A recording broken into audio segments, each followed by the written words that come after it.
সুপ্রিয় শিক্ষার্থী বন্ধুরা, সবাইকে স্বাগতম। আজকে আমরা নবম দশম শ্রেণীর বাস্তব সংখ্যা অধ্যায়ের প্রথম পার্ট নিয়ে হাজির হয়েছি। তো দেখো, এখানে বাস্তব সংখ্যা আসলে দুই প্রকার, একটা হচ্ছে মূলদ সংখ্যা আর একটা অমূলদ সংখ্যা। তো এর বাইরে কিন্তু কিছু নাই, সুতরাং আমরা বলতে পারি যে সকল মূলদ এবং অমূলদ সংখ্যাকেই বাস্তব সংখ্যা বলে। এই বাস্তব সংখ্যা এক হচ্ছে মূলদ সংখ্যা আর একটা হচ্ছে অমূলদ সংখ্যা। তো এই সব যে এখানে যতগুলো আমরা বিভাজন অর্থাৎ ভাগ করছি সবগুলোই কিন্তু আলাদা আলাদাভাবে আমরা শিখবো আজকে। তো আমরা দেখো, আমরা একটু দেখি এখানে এই বাস্তব সংখ্যার সংজ্ঞাটা আমরা দেখি। দেখো, বাস্তব সংখ্যার সংজ্ঞা এখানে আছে যে সকল মূলদ এবং অমূলদ সংখ্যাকে বাস্তব সংখ্যা বলে। দেখো, বাস্তব সংখ্যা দুই প্রকার, একটা হচ্ছে মূলদ সংখ্যা আর একটা হচ্ছে অমূলদ সংখ্যা। তো মূলদ সংখ্যা কি আর অমূলদ সংখ্যা কি? দেখো, মূলদ সংখ্যার যে সংজ্ঞা, যেটা বইয়ের ভাষায়, সেটা আমরা পরে শিখব। আপাতত মূলদ সংখ্যা মানে আমরা একটা জিনিস বুঝি, সেটা হচ্ছে যে সংখ্যাগুলোকে লিখে তুমি শেষ করতে পারবে সেটাই হচ্ছে মূলদ সংখ্যা। অর্থাৎ কোনো একটা সংখ্যাকে আমরা লিখে যদি সেটা শেষ করতে পারি, যদি দশমিক সংখ্যা লিখি বা পূর্ণ সংখ্যা লিখি, যেটাই লিখি সেটা লিখে যদি আমরা শেষ করতে পারি তাহলে সেটা মূলদ সংখ্যা হবে। আর অমূলদ সংখ্যা কি?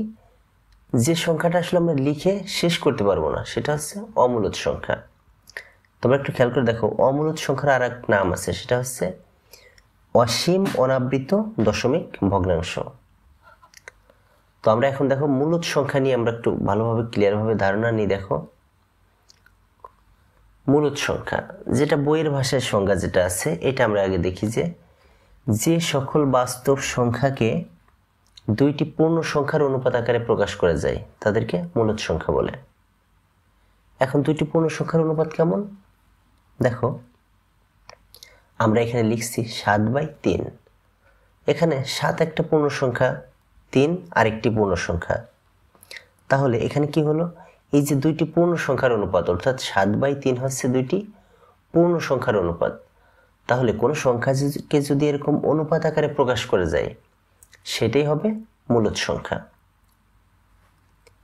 এখন দেখো, এখানে 0.9 বা 0.9 আছে। তাহলে এই 0.9কে তো তুমি বলতে পারো যে স্যার এটা তো দশমিক সংখ্যা, তাহলে এটা মূলদ সংখ্যা কিভাবে হয়? হ্যাঁ, এটাও কিন্তু মূলদ সংখ্যা হবে। কেন হবে? কারণ এটা একটু দেখো, খেয়াল করো, এই 0.9কে যদি তুমি সাধারণ ভগ্নাংশে প্রকাশ করো তাহলে এখানে দেখো 9/10। তাহলে এটা কিন্তু দুইটি পূর্ণ সংখ্যার অনুপাত হিসাবে চলে আসলো, তাই না? এরপরে দেখো 5 একটা পূর্ণ সংখ্যা। তুমি হয়তো বলতে পারো যে স্যার 5 তো পূর্ণ সংখ্যা, তাহলে একটা পূর্ণ সংখ্যা, এইটা আবার মূলদ সংখ্যা কিভাবে হলো? হ্যাঁ, এটাও মূলদ সংখ্যা। কেন? আমরা যদি মনে করি যে 5-এর নিচে দেখো 1 কল্পনা করি, তাহলে 5/1। তাহলে দেখো, এই যে শুধু 5 যে সংখ্যাটা, সেটাকেও কিন্তু আমরা একটা অনুপাতে প্রকাশ করতে পারি। সুতরাং এই 5টাও একটা মূলদ সংখ্যা। এখন আমরা একটা সংখ্যা লিখছি, দেখো এখানে 1/3, এটা একটা মূলদ সংখ্যা। এখন এই সংখ্যার একটা ব্যাপার আছে, দেখো এইটাকে যদি আমরা দশমিক ভগ্নাংশে প্রকাশ করি তাহলে এটা এমন হবে যে 0.33333 এভাবে চলতেই থাকবে। অর্থাৎ আমি যদি 6 মাস ধরে অংশটাকে ভাগ করতে থাকি তাহলে এই 0.333 এভাবে চলতে থাকবে। তাহলে তুমি বলতে পারো যে স্যার তাহলে 1/3 এটা তো আসলে পূর্ণ সংখ্যা, মূলদ সংখ্যা না। হ্যাঁ, এটাও কিন্তু মূলদ সংখ্যা। কেন?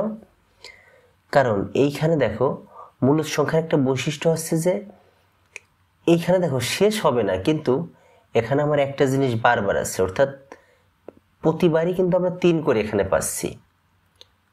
তো এই 3 করে পাইলে আমরা একটা জিনিস লিখতে পারি, সেটা হচ্ছে যে 0.3। এই দেখো, এই যে এখানে আমরা একটা চিহ্ন দিছি, পৌনঃপুনিকের চিহ্ন।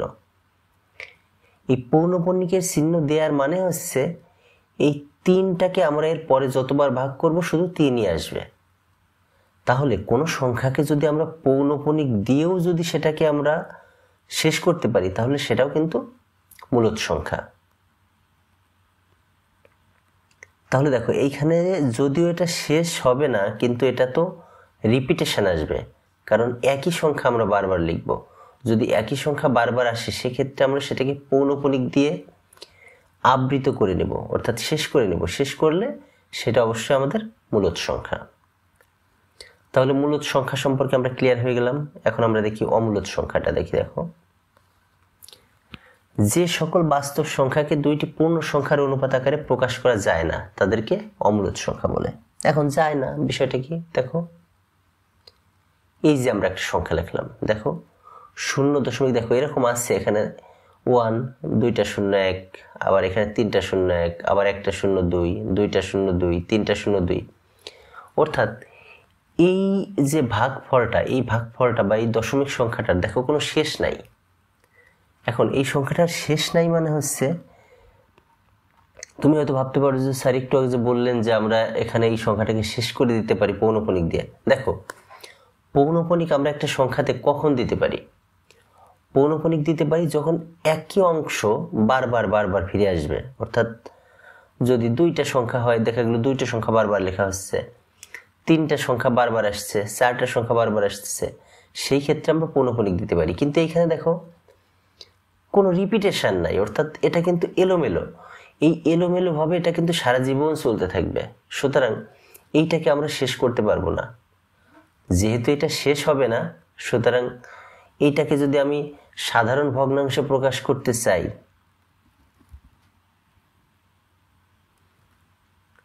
যেহেতু এটাকে আমরা শেষ করতে পারবো না, সুতরাং এটাকে যদি আমরা সাধারণ ভগ্নাংশে প্রকাশ করতে চাই সেক্ষেত্রে কিন্তু আমাদের ওই সাধারণ ভগ্নাংশটাও শেষ হবে না যেহেতু এটা মূলদ সংখ্যা। দেখো এখানে আমরা 2টা সংখ্যা লিখছি, 2টা সংখ্যায় কিন্তু এর কোনো রিপিটেশন আসতেছে না, সুতরাং এটা কখনোই শেষ হবে না এবং এটা আমরা পৌনঃপুনিক দিয়ে আবৃতও করতে পারবো না বা শেষ করতে পারবো না, সুতরাং এটা অমূলদ সংখ্যা। এখন দেখো এই অমূলদ সংখ্যাগুলো আসলে কোথা থেকে আসে? আমরা একটু যদি একটা জিনিস চিন্তা করি যে পূর্ণবর্গ সংখ্যাগুলো যদি আমরা খেয়াল করি, দেখো এখন তুমি বলবে পূর্ণবর্গ সংখ্যা কি? দেখো পূর্ণ সংখ্যাকে যদি আমরা বর্গে পরিণত করি তাহলে সেটাই হচ্ছে পূর্ণবর্গ সংখ্যা। যেমন 0 একটা পূর্ণ সংখ্যা, 1 একটা পূর্ণ সংখ্যা, 2 একটা পূর্ণ সংখ্যা, 3 একটা পূর্ণ সংখ্যা, 4 একটা পূর্ণ সংখ্যা। তো আমরা একটু দেখি, দেখো 1কে আমরা বর্গ করলাম, তাহলে দেখো 1কে যখন বর্গ করলাম তখন 1 হলো। এরপরে দেখো 2কে আমরা বর্গ করলাম, সেখানে 4 হলো। দেখো 3কে আমরা বর্গ করলাম তাহলে 9 হলো। 4কে আমরা বর্গ করলাম তাহলে 16 হলো। এই যে 1কে বর্গ করার ফলে 1 হলো, তাহলে 1 একটা পূর্ণবর্গ সংখ্যা। এই যে 2 একটা পূর্ণ সংখ্যা, একে বর্গ করার ফলে 4 হলো, সুতরাং 4 একটা পূর্ণবর্গ সংখ্যা। ঠিক একইভাবে 9 একটা পূর্ণবর্গ সংখ্যা, 16 একটা পূর্ণবর্গ সংখ্যা। এই 1 আর 4, দেখো 1 আর 4 এর মাঝখানে কিন্তু 2টা সংখ্যা আছে। কি কি আছে? 2 আর 3। তাহলে 2 আর 3 কিন্তু পূর্ণবর্গ সংখ্যা না। ঠিক একইভাবে 4 আর 9, দেখো তাহলে এর মাঝে কি কি আছে? 5 6 7 8 আছে, এরাও কিন্তু পূর্ণবর্গ সংখ্যা না। একইভাবে 9 থেকে 16 পর্যন্ত এর ভিতরে দেখো 10 আছে, 11 আছে, 12 আছে, 13 আছে, 14 আছে, 15 আছে, এরাও কিন্তু পূর্ণবর্গ সংখ্যা না। তাহলে তুমি এটা মনে রাখবে যে কোনো সংখ্যা যদি পূর্ণবর্গ সংখ্যা না হয়, আমি আবার বলি, কোনো সংখ্যা যদি পূর্ণবর্গ সংখ্যা না হয় তাহলে ওই সংখ্যাকে যদি আমরা বর্গমূল করি অর্থাৎ রুট করি, তাহলে সেই সংখ্যাটা অবশ্যই অমূলদ সংখ্যা।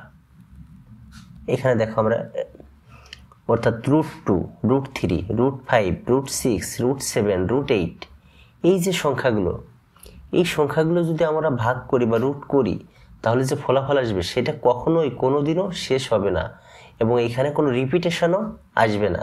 সুতরাং এই সংখ্যাগুলো অবশ্যই অমূলদ সংখ্যা। তাহলে তোমরা একটু বলো তো, আমি এই যে এখানে যে কয়টা অমূলদ সংখ্যা লিখছি আর 2 একটা বলতে পারো কিনা? হ্যাঁ, অবশ্যই পারবে, কারণ দেখো আমরা এখানে কিন্তু 9 আর 16 মাঝে অনেকগুলো অমূলদ সংখ্যা এখানে উল্লেখ করিনি। যেমন 10, অর্থাৎ তাহলে আমরা বলতে পারি √10 একটি অমূলদ সংখ্যা, √11 এটাও একটি অমূলদ সংখ্যা। এগুলো কিন্তু অমূলদ সংখ্যা, অর্থাৎ পূর্ণবর্গ সংখ্যা যারা নয় তাদের বর্গমূল অবশ্যই অমূলদ সংখ্যা। তাহলে অমূলদ সংখ্যা সম্পর্কে আমরা কিন্তু ক্লিয়ার হয়ে গেলাম। এখন দেখো আমরা আবার সেই চার্টে ফিরে আসলাম। আমরা বাস্তব সংখ্যা শিখলাম, মূলদ সংখ্যা শিখলাম, অমূলদ সংখ্যা শিখলাম।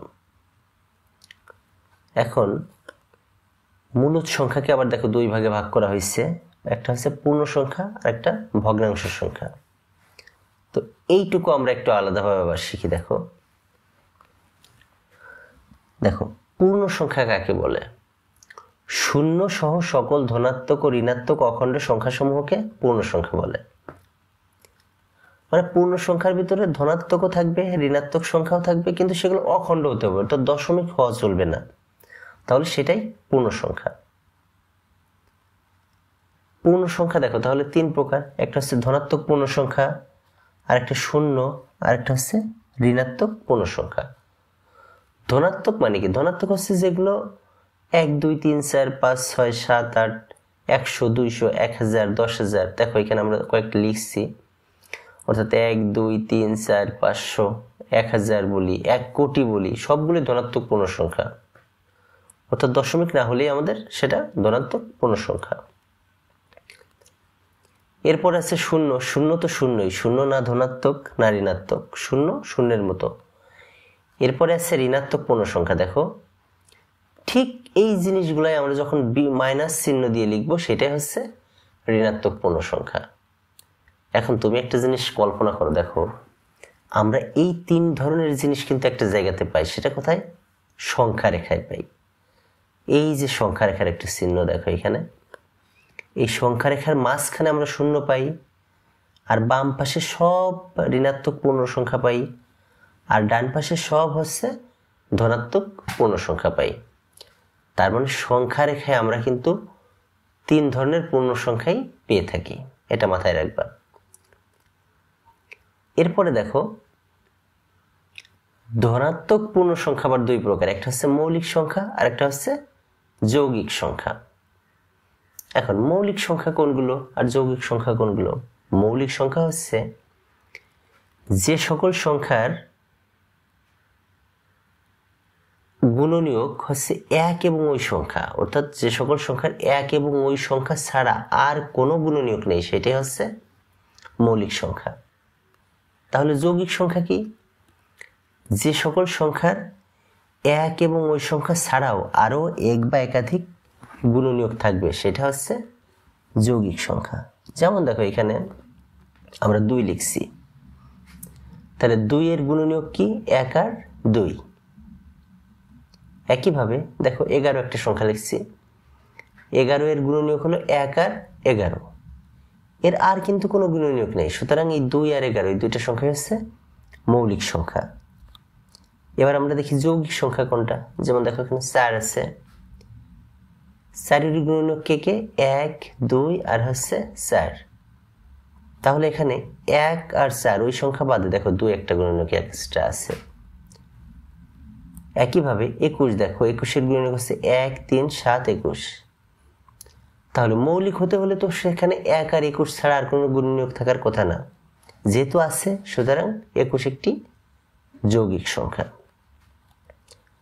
আর 1 আসলে না মৌলিক সংখ্যা না যৌগিক সংখ্যা, কারণ মৌলিক সংখ্যার যে আমাদের ক্রাইটেরিয়া পূরণ করতে হয় সেটা হচ্ছে ওই সংখ্যা এবং 1 অর্থাৎ 2টা গুণনীয়ক থাকতে হবে, কিন্তু দেখো 1 এর কিন্তু একটাই গুণনীয়ক, সেটা হচ্ছে 1, সুতরাং 1 কিন্তু মৌলিক সংখ্যা না, আবার 1 যৌগিক সংখ্যাও না, সুতরাং 1 কিন্তু আমরা মৌলিক বলতে পারবো না, যৌগিকও বলতে পারবো না। তাহলে দেখো আমরা পূর্ণ সংখ্যা, ধনাত্মক পূর্ণ সংখ্যা, ঋণাত্মক পূর্ণ সংখ্যা, শূন্য, মৌলিক, যৌগিক এগুলো আমরা জানলাম। এখন আমরা চলে যাই ভগ্নাংশে। দেখো 2টি পূর্ণ সংখ্যাকে ভাগ বা অনুপাত আকারে প্রকাশ করলে যে রাশি পাওয়া যায় তাকে ভগ্নাংশ বলে। অর্থাৎ 2টি পূর্ণ সংখ্যাকে যদি আমরা ভাগ বা অনুপাত আকারে প্রকাশ করি, সেটা একটা করলে যে রাশি পাবো তাকেই ভগ্নাংশ বলে। ভগ্নাংশ দুই প্রকার, একটা হচ্ছে সাধারণ ভগ্নাংশ আর একটা দশমিক ভগ্নাংশ। এখন দেখো সাধারণ ভগ্নাংশ কেমন হতে পারে, 2/3, এটা একটা সাধারণ ভগ্নাংশ। আবার হতে পারে 7/4, একটা সাধারণ ভগ্নাংশ। আবার 5/2/3, একটা সাধারণ ভগ্নাংশ। এই সাধারণ ভগ্নাংশের বিশ্লেষণ আমরা আরো একটু পরে করতেছি। দেখো এবার দশমিক ভগ্নাংশ, অর্থাৎ যেখানে দশমিক চিহ্ন দিয়ে আমরা যে ভগ্নাংশগুলো লিখি সেটা হচ্ছে দশমিক ভগ্নাংশ। এখানে আমরা একটা লিখছি দেখো 0.5683, আর একটা লিখছি 0.2367। এই যে এখানে 6 পৌনঃপুনিক দিয়েছি, এই যে এখানে 6 আর 7 উপরে আমরা পৌনঃপুনিক দিলাম, এইটা কিন্তু আমরা ওই অমূলদ সংখ্যা, যখন আমরা মূলদ সংখ্যা শিখছি তখন কিন্তু এটা বলছি। এই 6 আর 7 দিয়ে আসলে কি বোঝায়, 6 আর 7 দিয়ে বোঝায় যে এই সংখ্যাকে যদি আমরা আরো বেশি বৃদ্ধি করতাম, সেক্ষেত্রে বারবারই 6-7 এভাবে চলতে থাকতো। তো এটা আসলে অসীম আবৃত দশমিক সংখ্যা বলা হয়। তো আমরা এখন দেখো এই সাধারণ ভগ্নাংশ আর দশমিক ভগ্নাংশের যে শ্রেণীবিভাগটা আছে সেটাও একটু দেখি।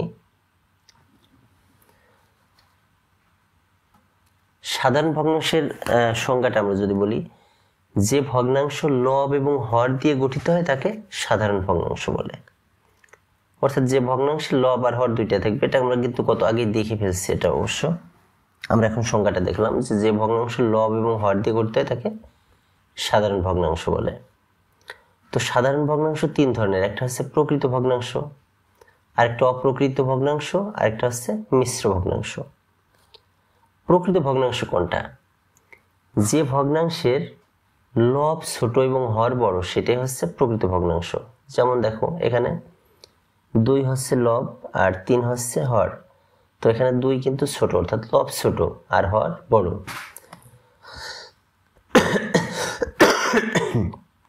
সুতরাং এটা একটি প্রকৃত ভগ্নাংশ। অপ্রকৃত ভগ্নাংশ ঠিক উল্টাটা, অর্থাৎ এখানে লব বড় হবে আর হর ছোট হবে, তাহলে এটা অপ্রকৃত। আর মিশ্র ভগ্নাংশ হচ্ছে যেখানে পূর্ণ সংখ্যাও থাকবে সেই সাথে লব আর হর থাকবে, এই তিনটাই যখন থাকবে সেটা হচ্ছে মিশ্র ভগ্নাংশ। এবার দশমিক ভগ্নাংশ দেখো, যে ভগ্নাংশগুলোকে দশমিক চিহ্নের সাহায্যে প্রকাশ করা হয় তাদেরকে দশমিক ভগ্নাংশ বলে। দশমিক ভগ্নাংশ হচ্ছে দুই ধরনের, একটা হচ্ছে সসীম দশমিক ভগ্নাংশ আর একটা হচ্ছে অসীম আবৃত দশমিক ভগ্নাংশ। সসীম দশমিক ভগ্নাংশ হচ্ছে যেগুলো আমরা দশমিক চিহ্ন দিয়ে একদম শেষ করে দিই এখানে, সেগুলো হচ্ছে সসীম, অর্থাৎ যার শেষ আছে। যেমন এইখানে দুইটা আমরা সংখ্যা লিখছি দেখো, এই দুইটা কিন্তু শেষ হয়ে গেছে এখানে। আর অসীম আবৃত দশমিক ভগ্নাংশ হচ্ছে দেখো এখানে 1.1.82, এখানে দেখো 34, অর্থাৎ এই যে 34 এটা কিন্তু সারা জীবন চলতেই থাকবে। তো যেহেতু সারা জীবন চলতেই থাকবে এবং এখানে আমরা একটা রিপিটেশন পেলাম যে 34টা বারবার আসতেছে, তখন আমরা কি করলাম, ওই 3 আর 4 এর উপরে পৌনঃপুনিক চিহ্ন দিয়ে দিলাম, দিয়ে আমরা এটা বুঝালাম যে এই অঙ্কটায় অর্থাৎ এই সংখ্যাটাই 34টা বারবার আসবে। সুতরাং এটা কিন্তু আমরা আবৃত করে ফেললাম, এই যে আবৃত করে ফেললাম এটাকেই হচ্ছে অসীম আবৃত দশমিক ভগ্নাংশ বলা হয়। তো আজকে আমরা এটুকুই শিখলাম। এর পরবর্তী পর্যায়ে বা পরবর্তী পর্বে, তো শিক্ষার্থী বন্ধুরা আজকে আমরা এটুকুই শিখলাম। এর পরের ক্লাসে আমরা পরের যে পার্টটা আছে সেটা নিয়ে হাজির হব। সবাই ভালো থেকো, শুভকামনা।